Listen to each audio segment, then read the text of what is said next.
আল্লাহ বললেন, হাবিব আজকেই আপনাকে মক্কা ছেড়ে ইয়াসরাবে চলে যেতে হবে। সেদিন ছিল 27শে সফর। কতই সফর? 27শে সফর। যখন রাত হয়েছে, আমার নবী বললেন, আলী, আমার বিছানার নিচে কিছু আমানত আছে, এগুলা সকালে পৌঁছায়া দিতে হবে। কিছু মানুষ মরার সময় কিছু ওসিয়ত আমার কাছে রেখে গেছে, এগুলো পৌঁছাইতে হবে।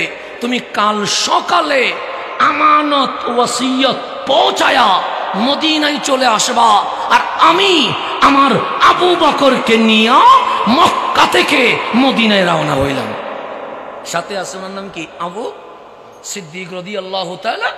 তো ওনাকে নিয়ে যখন রসুল বের হবে, দরজা খুললেন, দেখলেন নবীজির গড়ের চারপাশে 40 জন, সাধারণ মানুষ নয়, সেই সময়ে মুশরিক leader Abu Jahl, Abu Lahab, Utba, Shaiba, Umayya, এরকম যাদের ক্ষমতার জুড়ে মক্কা চলে, এরকম মানুষ তরবারি নিয়ে দাঁড়িয়ে আছে, তরবারি ঝনঝন করছে।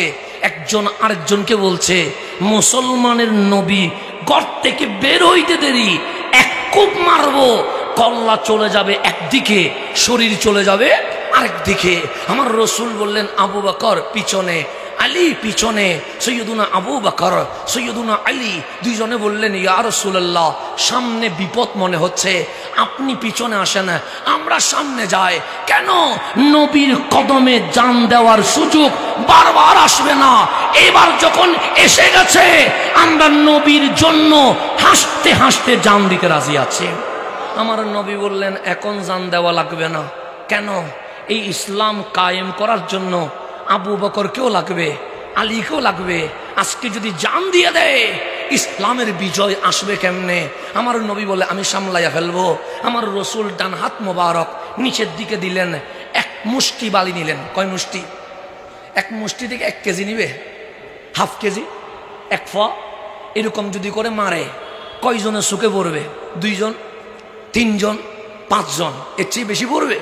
এক মুষ্টি বালি যদি এভাবে মারে, 4-5 জন, 6 জনের চেয়ে বেশি চোখে পড়বে না।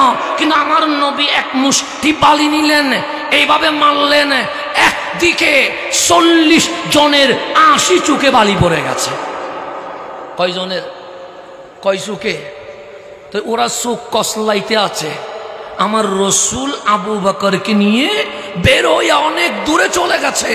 আল্লাহ ডাক দেন, হাবিব, আপনার গড়ে 40 জন মুশরিক তরবারি নিয়ে গিয়েছিল, আপনার গদ্দান ভাগ করার জন্য বের হইলেন কেমনে? হাবিব বলে, মওলা, আমার এই ডান হাত দিয়া নিচ থেকে বালি নিলাম, তারপর সেইভাবে মারলাম, তারপর 40 জনের 80 চোখে বালি পড়ে গেছে।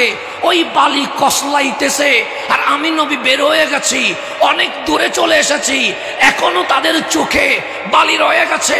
আল্লাহ বলে, কে মেরেছে? কামলিওয়ালা বলে, আমি মারছি। আল্লাহ বলে, মা রামাইতা ইস রামাইতা ওয়ালাকিন্নাল্লাহ রামা। হাবিব, আপনি মারেন নাই, হাত আপনার ছিল, আমি আল্লাহ নিজেই মেরে দিয়েছি। তাহলে নবী কথা বললে আল্লাহ বলেন, নবী বলে নাই, বলেছে কে? রসুল বালি মেরেছে, মানুষ দেখেছে, মারতেছে রহমতুল্লিল।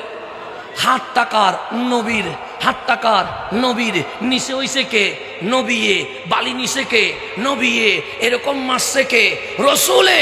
কিন্তু আল্লাহ বলছে, ওয়ালাকিন্নাল্লাহ রামা। হাবিব মারে নাই, হাতটা হাবিবের ছিল, আমি আল্লাহ মেরেছি।